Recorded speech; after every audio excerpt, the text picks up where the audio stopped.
Welcome to Under the Weather. Hi, I'm Kristen, and I'm here to share the voices of a community forever changed by Cyclone Gabrielle. These are stories of survival and solidarity. Stories of what was lost, what was found, and what it means to begin again.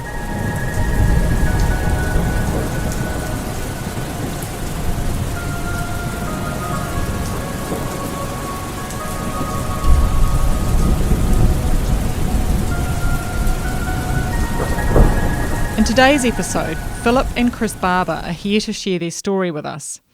They're from a family of 4 boys and grew up on a vineyard in the Esk River area north of Auckland.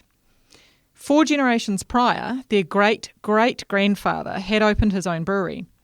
So it's fair to say that wine and beer are part of their family folklore. These guys were keen to continue the legacy and travelled the world to hone their skills. Then, in the mid-2000s, Philip made a chance discovery while surfing in Hawke's Bay. Esk Valley. It was the perfect place to turn his winemaking dreams into reality. He established Petane wines there in 2007, and Chris founded Zeelandt Brewery next door in 2012. Hot on the heels of their success in business, they found love and got married. Young families soon followed, for Philip and Sarah, and for Chris and Luciana. Esk Valley was now home in every sense of the word. Welcome, guys. Thanks for being here today. Could we start with a bit of context for the listeners? And could you tell us a bit about your experience in 2018? 2018 flood. Yeah. So I recall that night, just waking up during the night and just hearing the rain come down. It was heavy and it was consistent. And then it was close to harvest, and I was thinking, oh, this is not good for the grapes. And then you'd go back to sleep, you'd wake up again, and it's just still pouring down. And it was a work day. So my brewer came in, and we were setting up for bottling. And some guys from Civil Defence or from the Fire Brigade came in and said, everyone's getting evacuated. And I was like, oh, bloody hell. So... Okay. Yeah. So the evacuation notice in 2018 that you got, was it compulsory? It wasn't just, we're advising that you do, but you don't have to. Can you recall? I can't exactly recall that. Okay. What about you, Philip? What are your recollections from 2018? I was in Australia working for a mate, Brendan, over at Basket Range in Adelaide Hills, and it just happened to be that I flew back that day as the storm was hitting. And all I remember is getting back, and Sarah said, yeah, we've been evacuated. We're staying at a friend of theirs had a hotel in town. So we stayed there the night. It was very strange. The next morning, went back to visit the house, and it wasn't too bad. There was a bit of silt here and there, but our basement was flooded.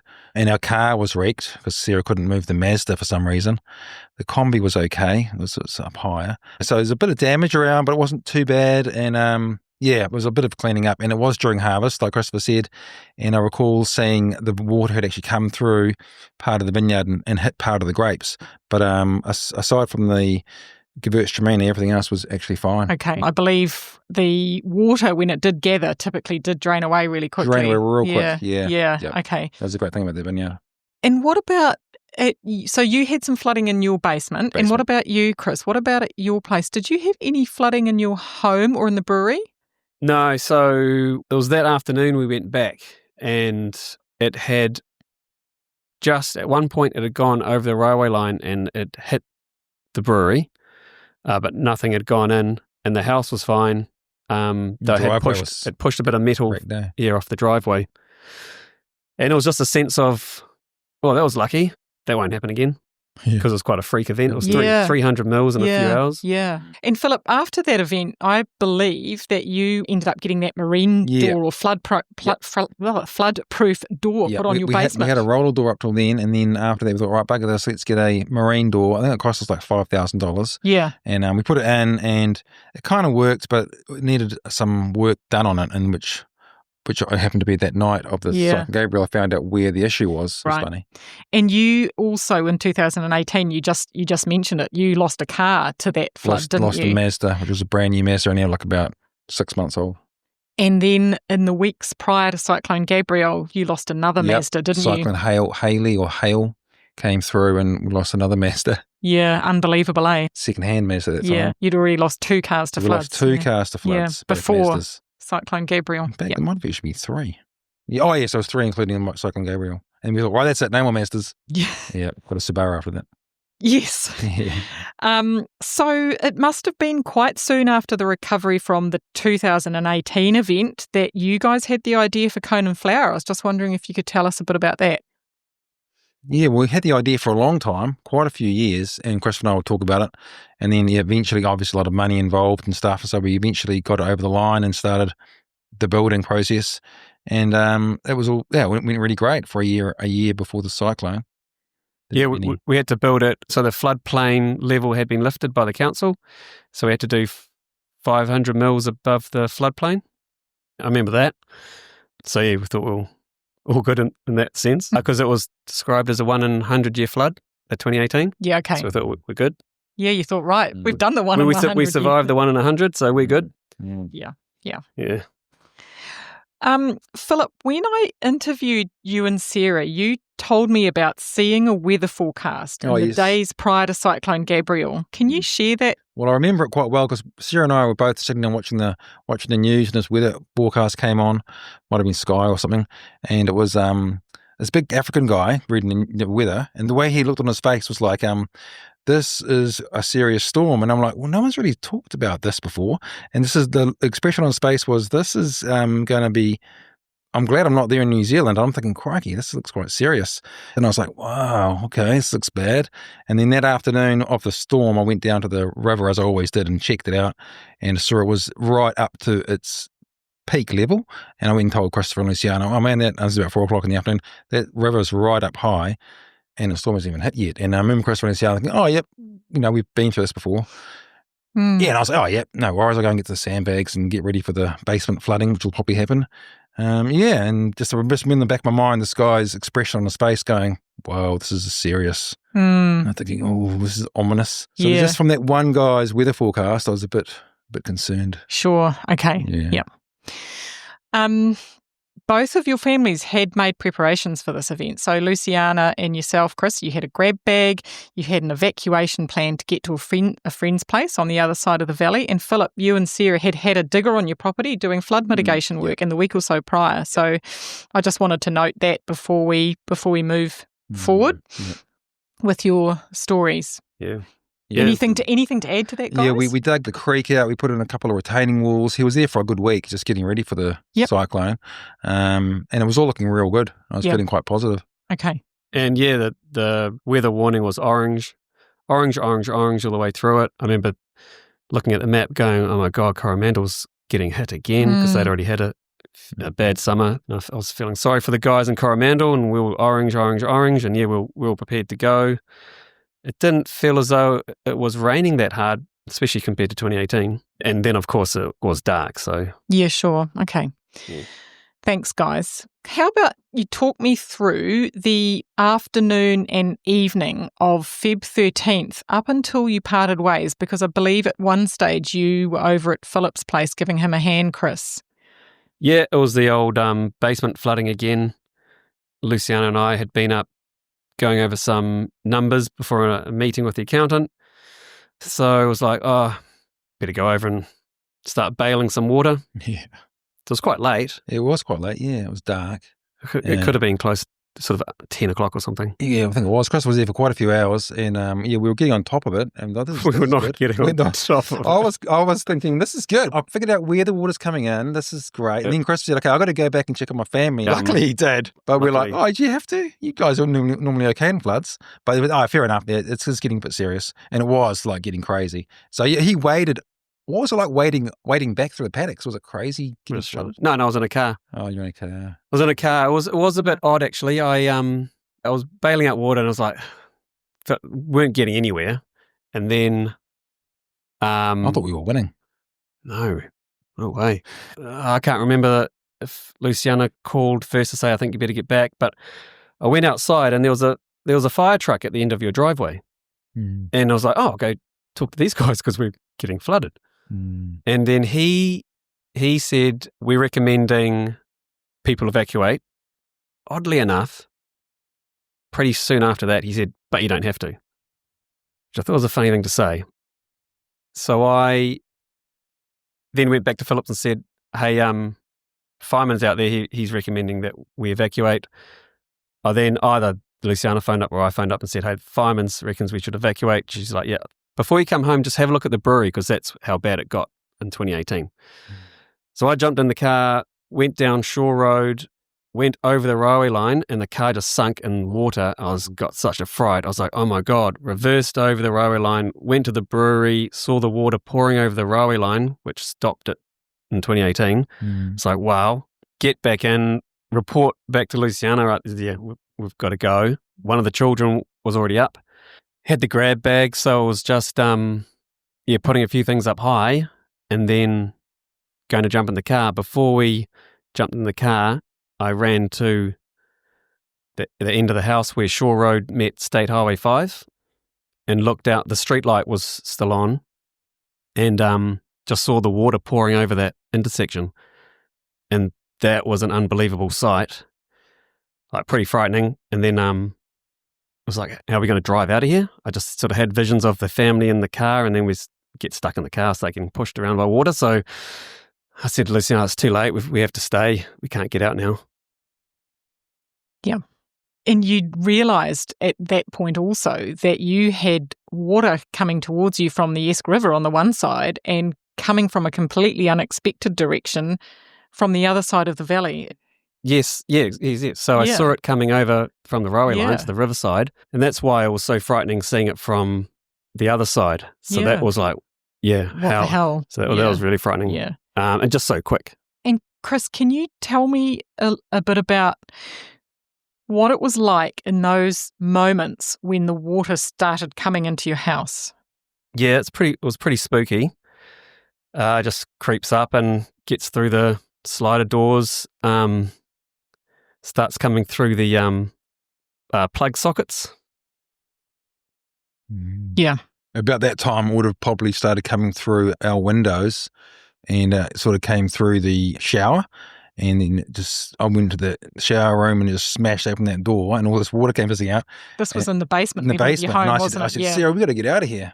And she was like, no, we've got this. I'm like, no, it's getting out of control. And so we just grabbed what we could and just headed up the stairs, and it just started creeping up the stairs. It's like, oh my God, this is like, it's when you realise, this is getting serious. Ooh. Yeah, I mean, looking outside, it was always like your house holds back water, say, as 100 or 150 mils higher outside than what it is inside, and you're like, oh my God, look how high it is out there. And just knowing that the property outside your house then dipped down as you go to the brewery and just thinking, well, that must be full of water. It's got up to the house. So, and then, like it's pitch black and raining really, really heavy. Frightening situation. Yeah.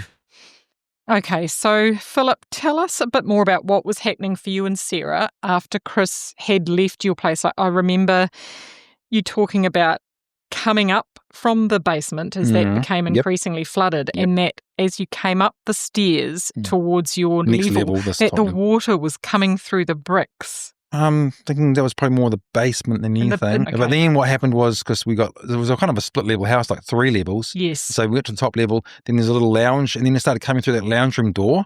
And I'm like, oh my God, what the hell's going on here? And then go down the hallway to check on the kids. They were sleeping, and walking through the carpet, and the carpet's coming up. It was very spooky. And then I'm thinking, okay, kids are asleep, and it's only up to about shin high in their room. I'll leave them for as long as I could. So I went back to Sarah right around, and then probably an hour later, kept coming high, and I was like knee high. So that's it. I got to wake the kids up. Got them out of their room, and they were like, "What's going on?" I said, "Oh, it's another flood." We'd been through a couple. And they're like, "Oh, yep, sweet." So I got them out and carried them up to the lounge room, and we put them on the sofa. And that was like really scary then. I was like, oh my God, we could all die. That was when I really freaked out. And and then just got worse and worse. And like Chris said, I remember looking outside, and on the deck, it's 100, the sliding door was keeping out about 100 mils. So I opened the sliding door and closed it again just to go outside to have a look. And it was really cold and a lot of rain. Yeah, and I was like, whoa. It just did happen very quickly. And then we're back inside, closed the door again. And it's like, well, what are we going to do now? Oh my God. And luckily we had the option of going onto the roof. How did it sound out there when It you was like, opened that door? it was really, really scary. But I remember when I went out there, it was really noisy. You had the river, you had the cyclone, you had this rain. But I remember looking on the roof and it seemed eerily calm. It was quite bizarre. Okay. And so I thought, okay, the roof could be a good option. Okay. So I went back inside for another hour or so. I didn't want to get there too quickly. I remember it was about 4 a.m. in the morning when we got onto the roof. Okay. Yeah. So, Chris, we left off with you and Luciana, and the water was just starting to come into your home. And you were having a pretty different experience in some regards. Can you talk us through how things were unfolding for you after the water had started coming in? Grabbed the dog, tied it to a table leg, put the children on the dining table. And then you can just tell by the speed the water's coming that it's pretty bad. The water's getting high. It's coming up to your knees. It's like, what are we doing? You're just thinking, what's our options here? Put the children onto the kitchen bench. It's a bit higher. And then you make the 111 calls. Tell us about the 111 calls. They can't do anything. Yeah. I made a few. They said they're aware of the situation. They can't get anyone out, which I can completely understand when we couldn't leave the house. How's anyone going to come in? Yeah. And then we decided to retreat to our bedroom, which was on the lee side, you could say, of the water direction. But before we go, the fridge starts toppling over and that sort of thing. I remember I grabbed my laptop and I put it on a shelf above the fridge, and I just had this bad feeling that, is this going to be high enough to save the computer? Just had this feeling. Okay, all right. So tell us, Chris, about what was happening as you and Luciana and the children. Oliver was 8 at the time, is that right? Sophia was 5 because she just started school a couple of weeks before, so Okay. Oliver must have been 7. 7, okay. So yourself, Luciana, and Oliver, Sophia, and Barley. So you've made your way from the living area of the house down into the bedroom. So talk us through. Yeah, so then you're walking through the house up to your waist in water, the dirty brown water. Things are floating, like doors are getting pushed open or pushed shut. The beds float. So the children are sitting on the bed's floating. We're standing in the water. Barley's on the bed as well, Barley the Labrador. I remember she was a pain. She wouldn't sit down. She didn't want to get her bottom wet. And I was like, oh, just sit down, I'll put you in the water. And I just stood by the 2 windows, one that looked out to the brewery in Cone and Flower. The power must have gone off at some point. The emergency lights kick on at the restaurant. So I could see what was going on, just saw big silage bales motoring down the river. Just gave you a bit of a perspective of the volume and the speed. And just thinking, well, the plan was to get onto the roof. Yeah, that's right. Yeah, we'll get onto the roof. And I said to him, and I said, why don't you get on the roof? And I was like, yeah, I'm going to. And that was the last time I spoke to him. Yeah, okay. Yeah, okay. Sort of had a plan. If we're on that side of the house, it's not, we're not like this full brunt. It's a little bit more sheltered. We can climb up a spout or get onto the roof. Sure. But there's a ranch slider door in our room, and I could latch onto that, but the eaves are too long. I could barely reach. It's like, I can barely get myself on. How we get the whole family on? So that was a heart-sinking moment. All these sort of, when your options get narrower and narrower, your heart starts to sink. Yeah. Okay. Philip, tell me about getting onto your roof. We're lucky in that we had, like I say, we're higher than Christopher, quite a bit higher, and we had a deck, and we had a table and chair. And so I just put the chair on top of the table. It was real easy, and I had a little, like a sun awning. I could just easily get up on the roof. So Sarah, she got Ella, because Ella was only 3 at the time, and she got on the roof first. I passed her up Ella, and then we had an umbrella, and she was quite good. She organised some snacks and stuff like that. She's quite as good. mums do. Yep, she had all that stuff. And then I passed up Jimmy. I think he was 5 at the time. And then I got up. Yeah, and I felt safe being up there. It's like, oh, cool. Yeah. I think we're safe now. But then there's still logs hitting the house and the whole house is shaking. But it was just felt good being up on the roof. Then I was thinking, oh, we're up the roof now. I guess I can go a little bit higher. But you just don't know how high I was going to go. Yeah. It's like, oh, shit. It's coming up over the... And then the table and chair that I got onto, they washed away and they got pushed away to this side. And I was like, oh, Then I sort of wonder about Christopher. Yeah, just in case people listening have missed this. So Philip is talking about getting on the roof of his house from his 3rd level deck. And his house is considerably higher than Chris and Luciana's house, a few hundred metres away. Mm. So, Philip, what did you see and hear while you were up on your roof? Well, the scariest thing was when our 4-bay tractor shed and chemical shed and all that stuff just ripped apart, and just there was like, wow, the whole shed just got disintegrated, and there were tractors floating off, and there was just carnage. And then we saw a car floating down the road with its lights on, and I was thinking, oh my God. And then it just disappeared, and funnily enough, it happened to go through Christopher's wall. There was a car smashed into his wall, like halfway into the wall of his house. Luckily, there was no one in it. And then just the noise of it all. There's this crazy sound of the wind, and then obviously there's the cyclone passing over, and then the pelting rain, and it was really cold. And the kids were really good until a point where Jimmy just kind of lost it and started crying. Ella was asleep in Sarah's hands. So she's obviously a good sleeper. She's a great sleeper. So that was a good thing. And then Jimmy just was great up until a point. He just sort of lost it and cried for about an hour and a half. So, yeah, it was really scary. And then we're monitoring the level. And then at one point you just see it kind of eased and it didn't keep creeping up. I thought, oh, good, that might be it.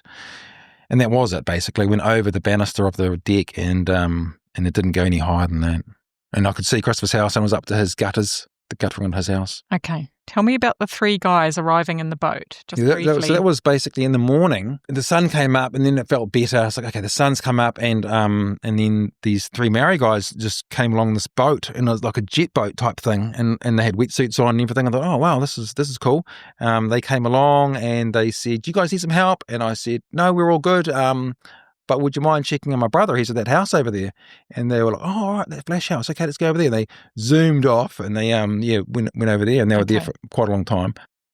So, Chris, we're going to backtrack a little bit to what was happening with you and Luciana. So we've left you in your bedroom and in a bit of a heart sink moment where you realised actually that the eaves of the house were too long for you to be able to get purchase on the roof. And I guess, early in the evening, there's a thought of getting into the ceiling space, and I just thought, then you're trapped. That's kind of the end of the road. Mm-hmm. So that was in the back of my mind, and like Philip was saying, that children, Oliver was calm and then gets a bit worried, and then you're trying to calm your children down while trying to have a calm exterior. Yes. And so you're thinking of, do we swim to a tree? As I say, oh, no way. So I was standing on a chair and the water level was just around my belly button and seemed to be slowing down. I was like, oh, great. It was then when the water really just rushed in. It was quite frightening. And then it was like we'd made our last 111 call, SOS. This is it. So you made that last 111 call, and then the guy on the phone said, can you smash your ceiling to get into the roof space? I was like, yes, I can do that. If we've got to that point. So, I was grabbing a wooden train track toy and then smashing a hole in the jib ceiling, just being able to get my hand through, then pulling the jib down. I'd hitched myself onto that ranch slider again, so that propped me up. So I got myself up first, and then Luciana swam over, handed me the children one by one, and then the dog. And then, so they're floating on the bed at this point. Yeah, still floating on the mattress. Gee, that would be scary. Yeah, and then get children up. Then we get Luciana up, and then it was a sense of once we got up there, we were actually dry, and the children really calmed. I remember the dog just ran off and found some insulation and just went to sleep, and it was quite calming for a moment. They were out of the water, and then you can just hear the furniture bobbing on the ceiling. And then you start thinking, oh, what next? You start looking at the framing that we can climb up to if we need to. We're right under the tin roof so we could hear the rain. And that's kind of when, it started to ease. And I was like, hopefully this is it. I knew if it stopped raining or could ease for an hour or so, that would just buy us time. Okay. And when we talked, I remember you saying something about a motor that you heard outside your place at Yeah. about 5:30 in the morning. And did you ever work out what? Nah, was yeah, strange? we both heard it just sound like a motorboat out there. Yeah, Very, okay. very strange. We both heard it. We looked at each other. We banged on the roof. I can't imagine there was anyone out there on a boat, but you just kind of hope, well, maybe it's the Of army course. or the navy or. And then, so what else happened for you up in the ceiling cavity up until perhaps it started getting light? We figured we got up there about 5:30 or 5 in the morning. We got up in the ceiling space, and then we get the civil defence warning that there's a flood in Eskdale. So that was nice to. Yep. And we found some warm clothes that were up in that ceiling space. Yeah. So we got changed into some dry clothes, and then so it's just kind of just wait really. I had to go at the roof if we had to get onto the roof. I had to go at that, but the roof was screwed in. It was pretty tough, and I was really tired from getting up into that ceiling space. So I had to go. I got really tired, so I just sat down just to rest.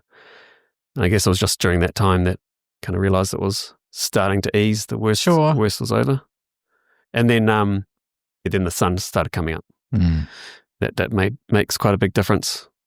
Some of the ceiling had come down, and so I could see outside by our main entrance door, so I could see the bricks, and so then I could monitor the water level. I'd look at the line where the grouting is, and then look back in 10 minutes, and I think it's dropping, and then look back in 10 minutes, it's definitely dropping. Yeah, it's a good feeling. Okay. And tell me about your Navy SEALs arriving. So when it got a bit lighter, then heard the boat coming, heard banging and yelling out, is anyone in there? And then we're on the roof, bang, bang, bang. We're in here. Hear a couple of windows smash. It's like, oh, that's interesting. Kind of rescue operation. I was like, I did pass through my mind, like, these guys like smashing windows. And they were in here, and then the kind of yelling out, there's no one in this room. And then they couldn't hear us. And then finally this head pops through where part of the ceiling had come down. His head pops through, and he's like, they're in here. And then he tells us, this place is effed. It's like, yeah. I figured that. And then they ended up, so some windows had come out. They ended up backing their boat into our lounge room. They made a new hole in the ceiling and passed the children down and the dog, and we hop into the boat. And there were these three young guys and like these thick wetsuits and this cool sort of floatable jet boat. First of all, you just take in, it's the first time I actually see outside fully, so you see the brewery. I remember looking up the valley and the water's brown, the sky's grey, and you just can't take it all in. And it's like, I just remember thinking, where's the vineyard? We're just like a metre or metre and a half above the vineyard. And then as we were going off, I said to you guys, Navy. Like I thought maybe they're Navy divers or something. You guys from the Navy, and they just cracked up and said, "Nah, we're just three Maori boys." And it was kind of just a nice bit of a classic moment. It was, yeah. Philip, can you describe what was going through your mind after the boat left your place and the weight? That was the worst part of the whole thing, because I thought, he's probably dead, actually, 'cause if he's not on the roof, he would have waved me by now. So I was thinking the worst, as you would. And they were there for a long time, seemed like ages. And then, and then I finally saw them motoring back, and it was kind of coming out of the mist. And I could see the dog, and those. Oh, that's great. The fact that everyone was alive was like really great. It's just a relief. Yeah. Chris, can you tell us about that boat ride across the valley? Yeah. Just that whole disbelief the first time you see it. You're happy that you've got through it. I went past Philip's place and saw him standing on the deck. I waved to him, like to say we're all good. And then I remember the water level, it was dropping, so that the Navy SEALs, they were sort of having to now get over some of the fences. I think it was kind of the last rescue they did, because it was now getting a bit difficult. So I remember they had to push the boat over a fence, and I remember seeing a rat sitting on the wire. And then we just drove in just behind the church. It was like a bay where there was an apple orchard. and this lady was standing there, and we got dropped off, and it was like a planned rescue, but she just came down to have a look, and we just hopped off the boat, and I'm in just bare feet, shorts, and a snowboarding jacket, and she said to come up. Wow. Okay.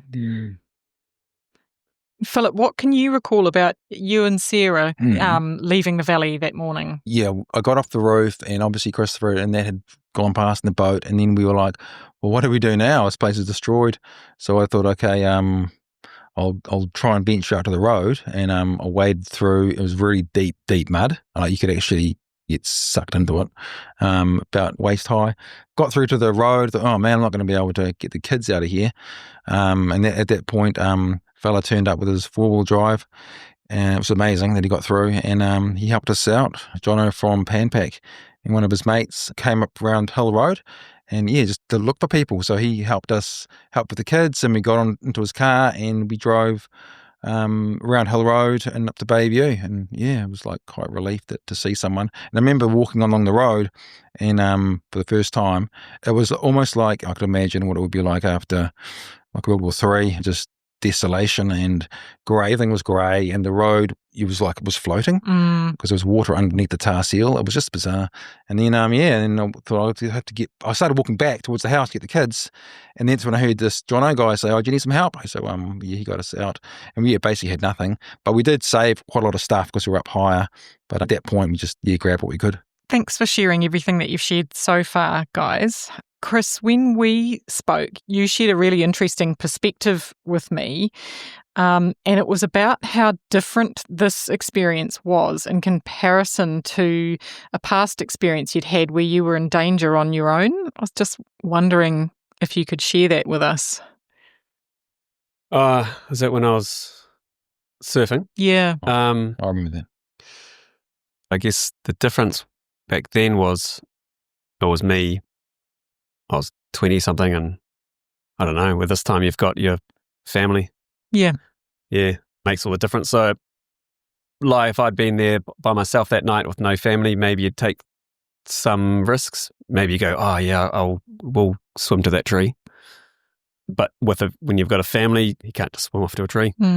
I guess that was the main difference. I remember thinking at the time, if I die, it's not such a bad deal, I had a good life. But the kids, felt sorry for them. Yeah. But I remember Christopher's experience. I was at Maori Bay, and he got washed over. It was a massive day, and I encouraged him to go out there. I said, we'll be right. And it was huge, and he got washed over to Muriwai. Yeah. I was stuck in between for a while. Duck diving. I've done that before too. Yeah, getting tired. Because this current takes you around. That is quite scary. But yeah, when you got a family, it's a whole different dynamic.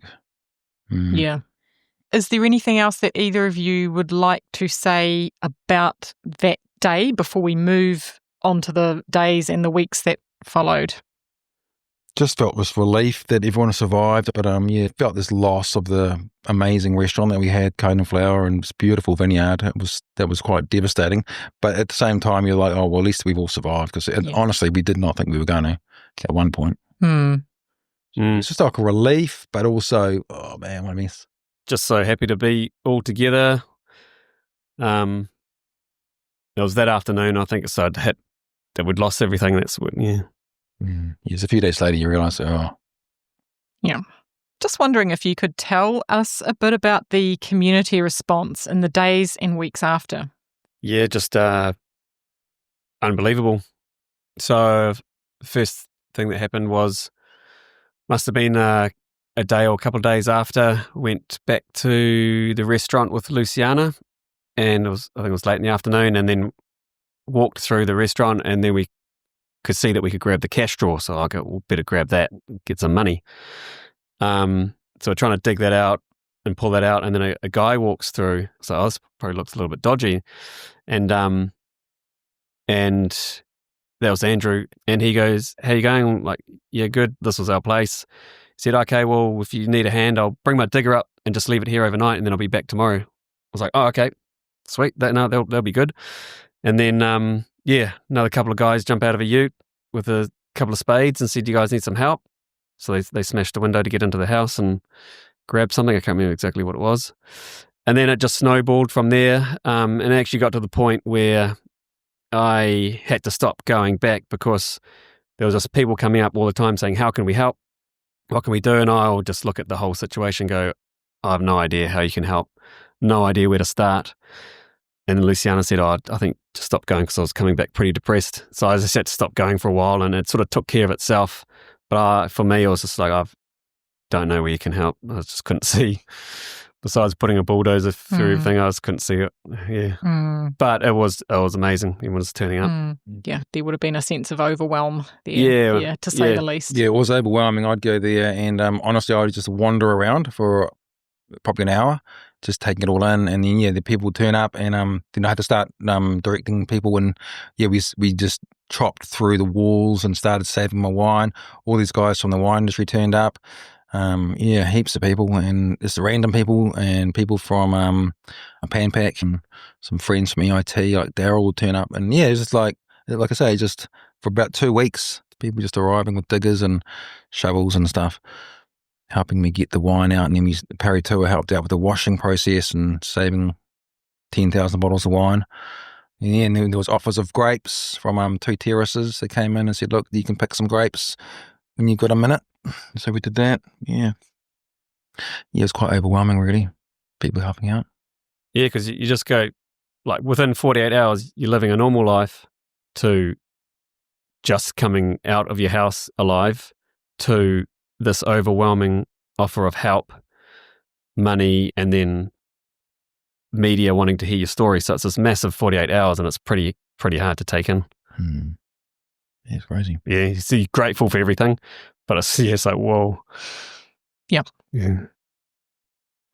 What else do you recall about the early days and weeks? Or trying to connect with family. Luciana's from Argentina, and we've got a brother in London. She's got a brother in Holland. So I was like trying to let family know that we're alive. Yep. And friends. So that was quite a worrying part, because all they're getting is media reports that there was real bad floods. So so that was a few hard hours. And then just trying to connect with the community. So we were in Esk Valley, but we knew that my brother was in Bayview, so I was just trying to get around because you just can't just hop in the car and drive off. And there was no shortage of food and water. The people that looked after us for those first couple of days, they were really nice. They had a generator, and it was just amazing response. As Chris has just alluded to, you both were speaking a lot with the media, and Philip, you'd had quite a few photos taken, and you got a phone call one day from a fairly well-known photographer who wanted you to come down to the vineyard and take a photo, and you were a bit over it. You said, "Oh no, I've had enough of this." So what did he say to change your mind? Well, that was Richard Brimmer. I think I was after 2.5 weeks, and every day, and I'm just going to stay at home for most of the day and not do anything. And so I was like, okay, I want to chill out. And then I got a phone call from Richard Brimmer, and he said, "Yep, you want to come down for a photo?" I said, "Look, I'm kind of sick of it all from the minute. I just want to have a day off." And but he said, "Oh, look, I'll get you on the front cover of New Zealand Wine Grower." I said, "Oh, okay, I'll come down." So wandered down, and in my normal state, I got there and I just start looking at everything and wandering around, and I thought, I better pick up a spade, make it look like I'm working. And so I picked up a spade and put my gloves on, and Richard Brimmer turned up, and we took some photos. And sure enough, I was on the front cover of the New Zealand Wine Grower magazine, which I never thought I was going to achieve that accomplishment. And it was in front of the vineyard. I was like, whoa. So so that was kind of a moment. Got to meet Richard, and took the photo, and it was pretty interesting. And then I actually go, okay, I better start doing some work now. And but we're just digging out silt for weeks. Yeah. It was quite overwhelming, the whole thing. The amount of wood and trees and the silt. I dug out part of the vineyard at one end, and did like 8 vines, and thought, nah. And then, what can you do? It was wreaked. So, yeah. Okay. Guys, has this ordeal changed your relationship as brothers? I think probably the same. Joke around a lot. Probably, for me, probably appreciate a bit more, I suppose. I think everyone, you're grateful of being alive, and you're a bit more grateful of time that you can spend together. I think like quite broadly speaking, friends and family. I guess we're always pretty close anyway. So, and then other stories start filtering through, and like, oh wow, we really were lucky, to have survived. So there's definitely more appreciation. Definitely. You touched on this a little bit already, but if there's anything else you want to add, do you feel like you have got a bit of a different outlook on life as a result of what's happened? Oh, I do, definitely. I don't know what it is, but it's more like maybe I won't say you don't care as much, but it's like, well, what can happen?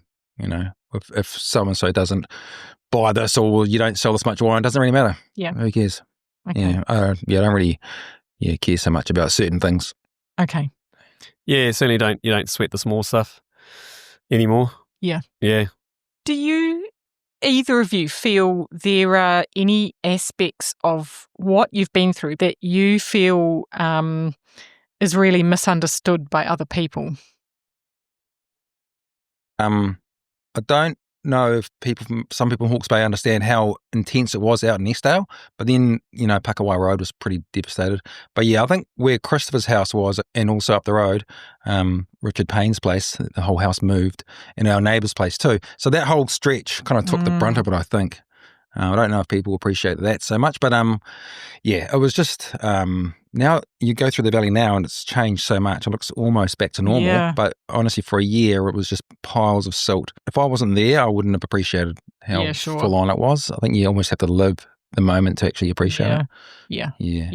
I mean, there's quite a few comments, people that they see the pictures, but it's not until they saw the valley with their own eyes that they couldn't believe it. Dad was like that when he came down the first time. Okay. What were the things that were really a big help to you guys in the recovery period? For me, it was getting help from, my Hawke's Bay Wine Company offered to make wine for me. I didn't have to pay the fees. I just had to go and pick the grapes. And they said, look, Peter Koopman phoned me up. Said, look, if you want to make wine here, it's fine. We're not going to charge you anything. And then, the guys from Two Terraces, Linda and Ian said, look, we'll give you a ton of, you love Gamay, you love Chenin Blanc, we'll give you a ton of this. So it was amazing, that kind of stuff, and helped me pick it. So it was all that just sort of help. And everyone who helped us dig the wine out, and all those people. Fantastic. That's what helped me get through. Yeah, definitely. All those offers of help and stuff really helped. And but then when you sort of start thinking past that, I knew that we had insurance and that everything was covered with insurance. I knew that we were going to be okay that way. Vineyard wasn't covered though. No, so I guess in a sense there was a bit of relief that I knew that we were covered. So we were better off than some people that financially would have been devastated by this. And then our eldest brother in Auckland, he led a whole lot of that sort of insurance stuff. Overwhelming, really, all that insurance stuff. So our brother sort of took over and sort of just filtered through it all. And because I just couldn't do it all. So he was lucky to have him. Oh, that's fantastic. Yeah, helped us a lot. Okay. So he worked with, because it was overwhelming. So much information coming in. Yeah. At the same time, I had my website going crazy with people ordering wine, which was amazing. People from around New Zealand, so supporting the Petane brand. Okay, so that was great too. Yeah, and it's a beautiful wine too. Kept you busy too, filling in the orders. Okay, so that was nice. Okay, what advice would you give to someone else facing a similar crisis? I would probably say, if you can, listen to the weather guy and leave town. Listen to the African guy. Yeah, listen to the African guy and leave town. But at the time, you just don't panic. It's like Chris was here when he had that big surfing incident. He didn't panic, and I've had incidences surfing where it's like, oh my God, I could die here. It's just not to panic, and I didn't panic in that event. And that was what my wife Sarah said was really good, that I just kept calm. So that was the main thing. Keep calm. Yeah. Okay. Yeah, I guess. Yeah, don't rely on people to tell you to go. So that's what happened in 2018. So it puts you in a bit of a false sense of security. We got evacuated in 2018. It's so strange, isn't it? Got evacuated again in an orange weather report. So don't sort of rely on that. Hukariri Girls College, they were proactive and like, we've got to go. So they self-evacuated. Yeah, otherwise I can't give too much advice, except, if you do put things on your bed, they will float Yes. and they will stay dry. Mm. So you can put things on your mattress. Yeah, it's amazing how much stuff you can save. Some of the guys who helped us out, they're like, don't throw anything away, that can be saved and rescued and fixed up. And sure enough, we managed to save a lot of stuff out of the house. Mm-hmm. Okay. Yeah. Guys, what's in store for 2025 for you and your families? For me, because we decided that we're not continuing the brewery, and so that's all over now. For me, it's more just a transition from running a business and having staff to just working a 9 to 5 and kind of relaxing a little bit, and then from there see how I go and what the next stage of my life is. That's kind of where it is for me. We just moved into our new house, so it's enjoying that. And then at the end of 2025, we'll go to Argentina. So Luciana hasn't been there since before COVID. So yes, sort of playing those sort of things. Now that we're not tied to a business, we can sort of take holidays. Yeah. And tell us about your conservation work. When all of a sudden your career finishes, you think that's what's going to be you until retirement, and so you got to pivot. I was wondering, what am I going to do? So I thought if I wasn't brewing, I would have got into conservation. So I've got a job killing possums, and so I'm heading out to places like Pātoka and Puketitri and trapping and poisoning possums. That's to prevent the spread of bovine TB. And then I'd like to but move into a more conservation focused role eventually. Thank you, Chris. Thanks. And Philip, what does 2025 have in store for you and Sarah? Had an amazing 2024 vintage. Funnily enough, we made some great wines in 23 from Osawa Vineyard, made a Pinot Gris, and we made the Chenin Blanc and the Gamay, and they're selling well. And 2024 was a fantastic vintage, the opposite of 23. So you come and see me at the Sunday market anytime in Hastings. And I'm working at Linden as well as vineyard manager, which were my neighbours. So it's really great to be there with Olivia, Alex and Toby and Les, and it's looking really good there. So that's us basically. Brilliant. Is there anything else, guys, that you want to add before we just want to say thank you to the community for helping us out, especially getting my wines out, and it's all the support from all around New Zealand. I'm immensely grateful for that. Yeah, thank you, everyone. We got back on our feet, and that was because of all the help we received. Amazing, right? Thanks, guys. From wreckage and heartache to new beginnings, Philip and Chris, with their families, have put down new roots in the hills above Esk Valley. Once home to an idyllic lifestyle, it's a valley of shared memories, mostly good. Neighbours once more, some things haven't changed, but the landscape of their lives has changed forever. As their new lives take shape, the landscape below continues to heal. Thank you, Philip and Chris, for sharing your story with us today. It started with a disaster, but quickly evolved as a story of resilience, hope, and the enduring power of family.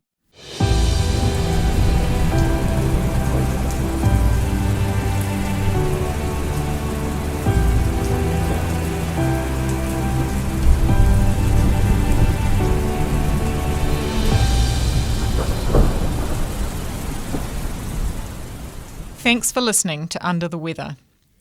It's easy to think that these disasters happen somewhere else, until it's your town, your community, maybe even your family picking up the pieces.